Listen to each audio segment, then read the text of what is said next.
Welcome back to the sewing room. I'm Laura, and today I'm going to walk you through some more steps of cleaning up this lovely vintage Singer from top to bottom. And along the way, I'm going to talk about some other things that you can apply to cleaning and maintaining any sewing machine. So let's get started. Now, why am I waving around a dollar? The good news is that part of the tip for today does involve possibly using a dollar, although if you don't have an actual bill available to you, you can use any really lint-free cloth that isn't too thick. But the reason a bill is great for this is that the edge will probably not fray, it's not going to lint on you, and it has a nice kind of crisp edge, which is great for getting into the part of the machine I'm going to clean first, which is the tension discs. Alright, I spent a lot of time in the last video cleaning up this area, or actually I think it took me 2 videos.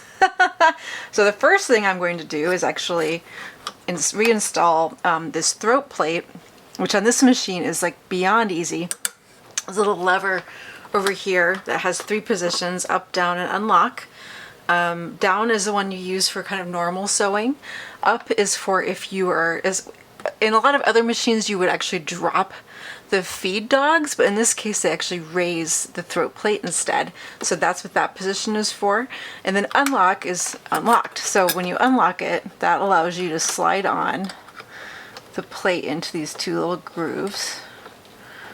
Watch me not be able to do it. Come on.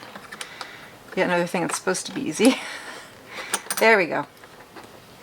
Alright, so once you've lined that up as well as you can lower it, and it just snaps right into place. So again, the positions are down, which is kind of your normal sewing position, or you can do up, which removes the feed dogs from the equation. They're still there, but they're not able to touch where the fabric is. So it's super convenient for if you need to do any darning or for some other specialty techniques. And then unlock obviously is what you use to take it off. So we're gonna put that on. And just to be even more careful, I'm gonna actually just put something over this so that if any dust or dirt falls out of this part of the machine, it doesn't end up back in this area I very carefully cleaned before. So just, safety first. Something covering that up. I could tape that down, but I'm not that anxious about it. So the tension discs in this machine and a lot of older Singers are really nice and easy to see, and they're very easy to access too. They're right here in the front of the machine, and you know when they are engaged versus disengaged, because this is when the foot is up. You can see there's got a lot of room here and it can wiggle. If I put the machine foot down, and right now I don't have a foot installed, but you can see that's down position, that locks everything down. So first step is to make sure that your foot is raised, and then take whatever you're using to clean, and you can see there's actually 2 different, let me zoom in a little bit here. Okay, there's actually 2 kind of layers to the tension discs in this machine. There's one here, kind of the back one, and there's another one there. So there's 2 sets of grooves that you need to worry about cleaning. And the reason there are 2 is because this machine is designed to where you can thread it with 2 different top threads, which you use for twin needle stitching or double needle stitching. And so that means that you have double the tension discs. And this isn't really that unusual. A lot of machines have a dual system like this. But if you don't, just kind of, you'll only have one little area to clean. So just going to, you want to be gentle, but you're basically just flossing.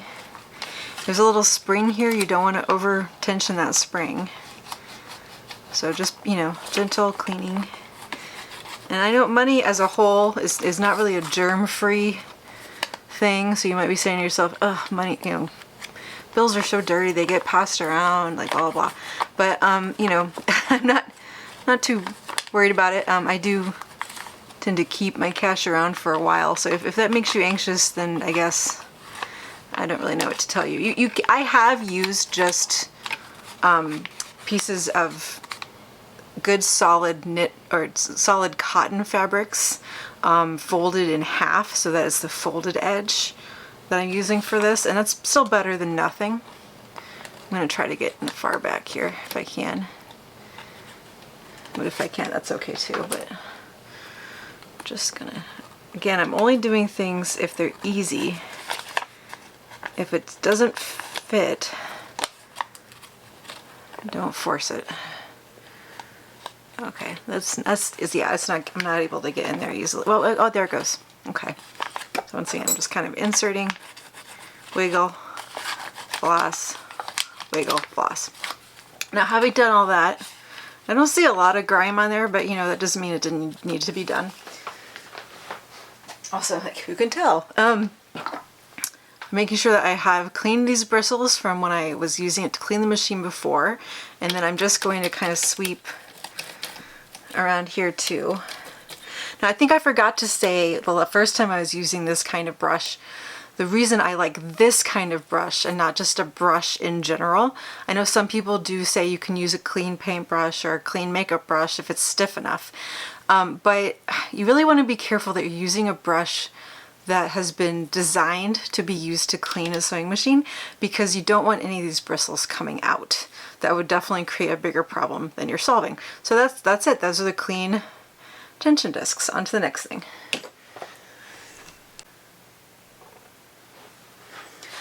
Alright, and then I'm also just taking this clean brush that I've cleaned after I used it to clean the other parts of the machine, and I'm just kind of gently sweeping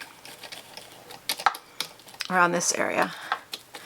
And nothing too gnarly, but you never know. If a machine has been stored, this can get very dusty. One of the nice things about this machine is, since it did come with a cover, that at least reduces the chance that this area is like really gnarly. So I think I forgot to mention in the last video why I prefer this kind of brush. Is that in focus? Why I prefer this kind of brush over a paintbrush or a makeup brush or something else like that. You really want something that has a nice stiffness to the bristles, and also you want to be fairly confident none of the bristles are going to come out, because that would definitely be causing a worse problem than the one it's solving. Alright, coming up, killer feature for this machine. I love this. And not every Touch and Sew has this, but this is one of the ones that does. You get to open the faceplate like this, and first of all, it's that easy, which is great for cleaning. But then it has, I'm going to make sure you can see this. It actually, not only is this super easy to open and close for cleaning purposes, it also has this really nifty threading diagram in here in red. Oh, sorry, I just blocked the light. But you can see in red, that's actually a threading diagram for the machine, which is just a fantastic little reminder of like, okay, this is how this machine is supposed to be threaded. You don't actually have to get out the manual just to do your top threading.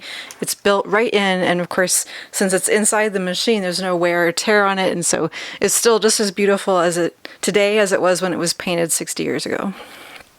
Another really great feature on this machine that I love, and that is not at all a given, is this little guy here. This dial here allows you to adjust your, allows you to adjust your presser foot pressure. And you know, most of the time you're going to leave it alone. Most of the time you're just going to leave it where it is.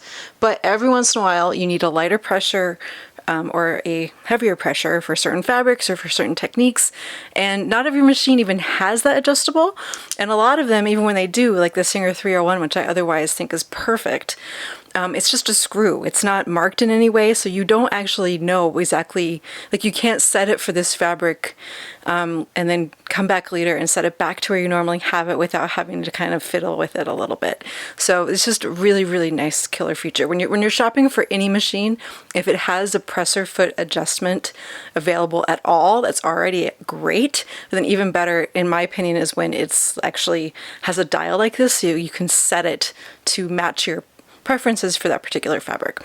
Now this area doesn't get quite as gnarly as the bobbin, just because it doesn't have as close contact with the fabric as the bobbin area does, but you can still see that even undercover, and even though it's been put away for a while, there's just a little dust and lint in here. And so like number one area to clean on any machine frequently is the bobbin. This is number two, because this affects how well your needle goes up and down, how smoothly your needle works with the machine, and that's going to affect different things. If it's being sticky or weird, you know, it maybe the machine won't run as well, and then maybe the motor is also working too hard. So definitely worth cleaning this. I'm just going to clean this real fast.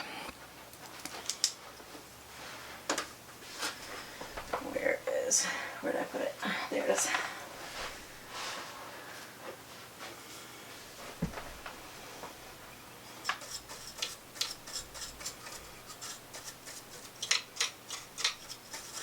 Proving that my putting something over this was not paranoid. In doing that, I did just drop some dust on this area, and I would have been really annoyed if it ended up sucked back into the bobbin area. I spent so much time cleaning.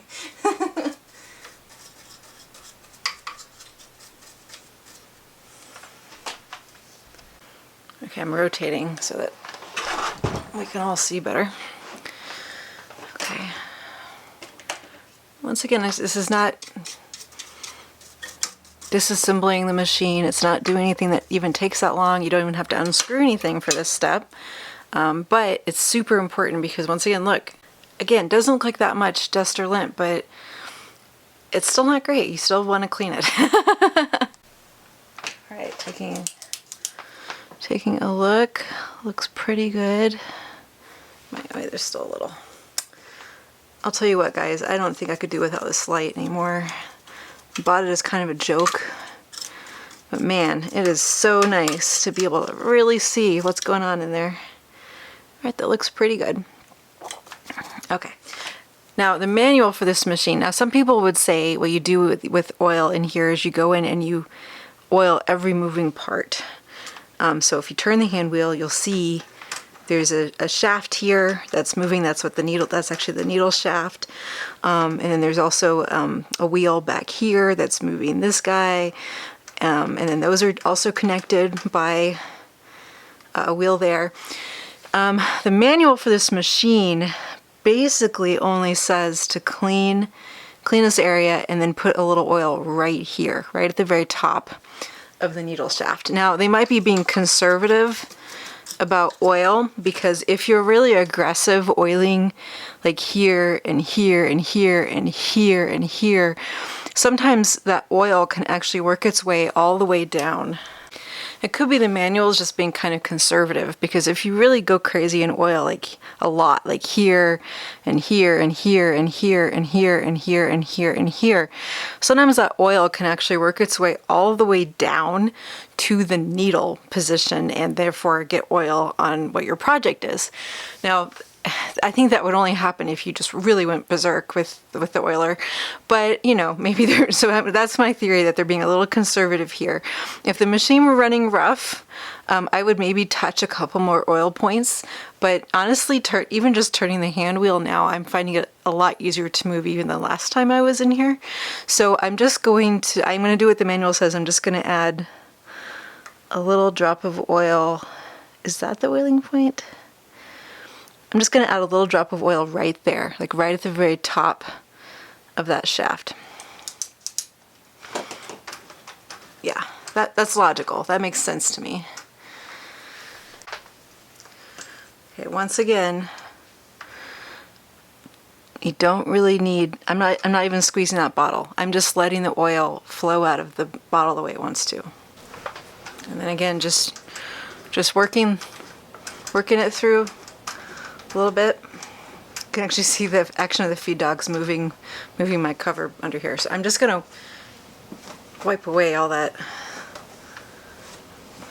fluff came out of there. Now, before I get into taking apart the top of the machine and cleaning that area, there is one oiling point that is super easy to forget.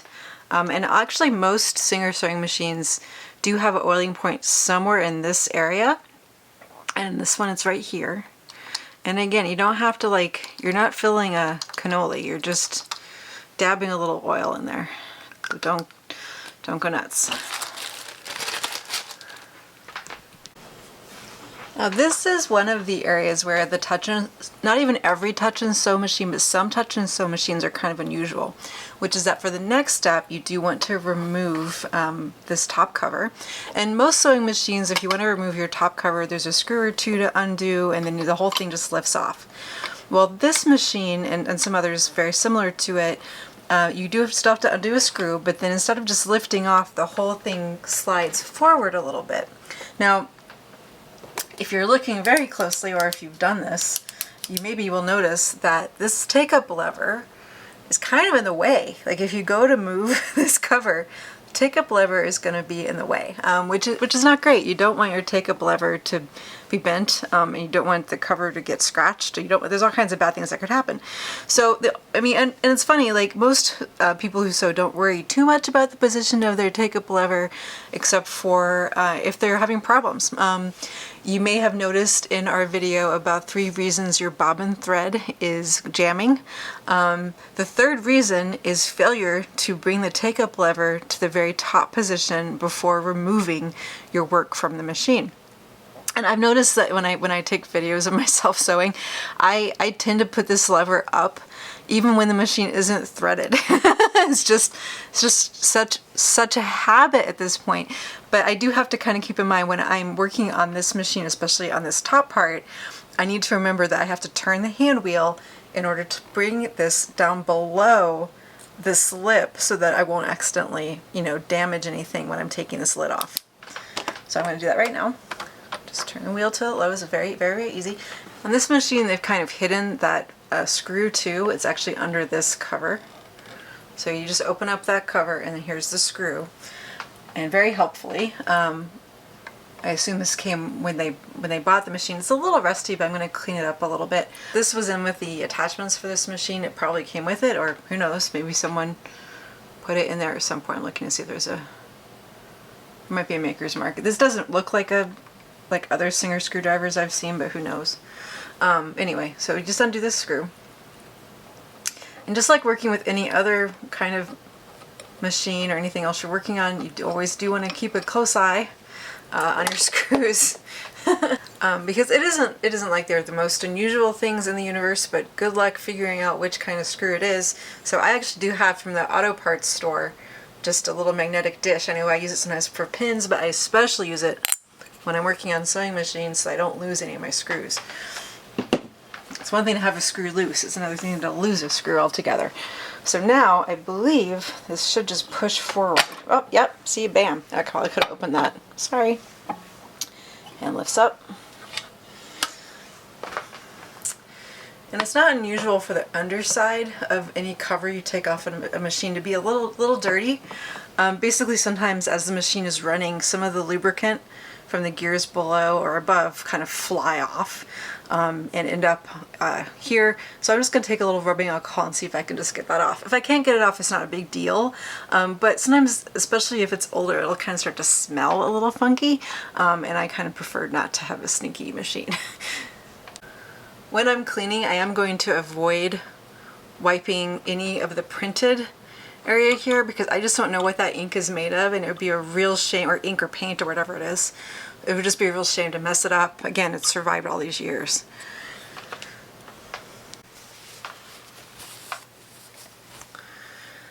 Looking for a less gross part of my rag. Might need to go get a new rag.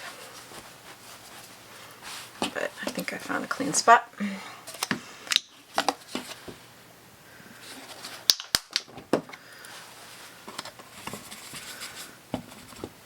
Yeah, that just cleans it right off. Real easy. That is actually, that's lubricant, that's not oil. I'll talk about that more in a minute, but you can tell because it has this kind of orangey, viscous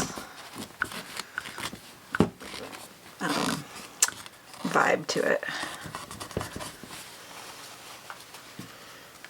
This isn't that bad, but it's still worth taking a minute to clean it, in my opinion. When else am I going to be motivated to clean it than the first time I'm taking it apart? Okay.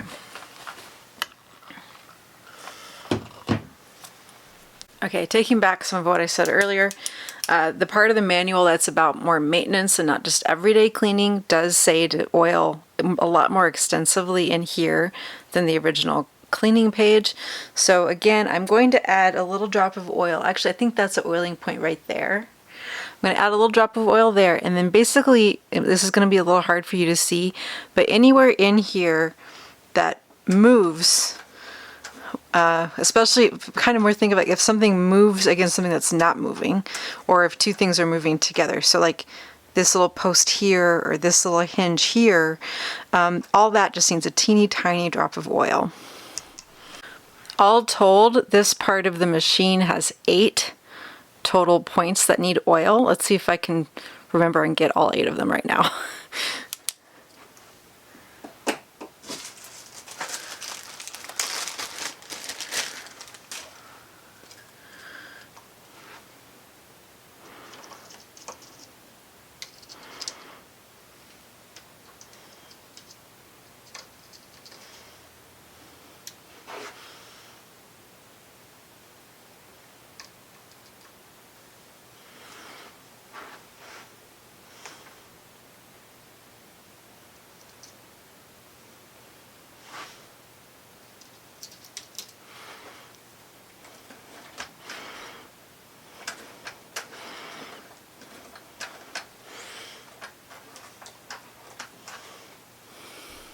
I always forget this last one.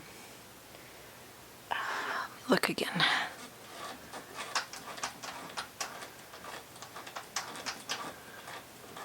Okay, because I think it doesn't move now, but I think it moves when the machine is set to zigzag, and that's why I'm not seeing it move. I think the setting for zigzag is L5. So 5 width, well, I'll change the width once I have it set to L. Oof. Okay, it's either really stiff or I'm not doing it right. I once spent quite a while thinking one of my machines was just so stiff and realized later I was actually not using it the way it was meant to be used. So because what I was doing is I was changing the width of the stitch before I selected the stitch, and the machine did not like that at all. Okay, yeah, so once I put the lower into B, then I could move the upper into L, and then now I think I might see something moving here. Oh, I need to put it in 5. Yep, okay. So there's this whole post here moves when it's on a zigzag setting or on a stitch setting. It's not just a straight stitch.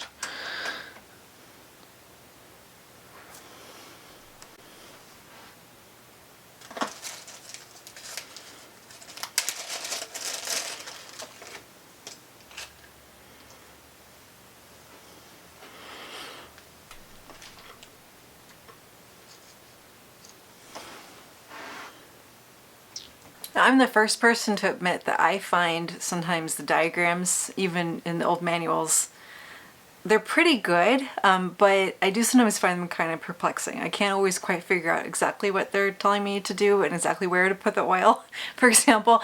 But the technique I just kind of used where I was like, okay, I have this many points I know I need to oil, and I know it's probably something that moves when I turn the hand wheel.